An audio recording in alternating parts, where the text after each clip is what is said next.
আজ আমরা বলবো জামাই ষষ্ঠী কেন পালন করা হয়। এই উৎসব হলো শ্বশুর বাড়িতে জামাইয়ের আদর আপ্যায়নের উৎসব। জামাই ষষ্ঠীর দিন শাশুড়ি মায়েরা এই জামাইয়ের মঙ্গল কামনা করে দেবী ষষ্ঠীর পুজো দেন।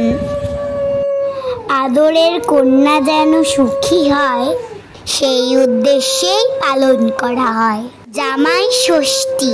শাশুড়িরা তাদের জামাইয়ের কপালে মা ষষ্ঠীর ফোঁটা দেন। শাশুড়িরা মেয়ে ও জামাইয়ের হাতে হলুদ সুতো বেঁধে তাদের মঙ্গল কামনা করেন।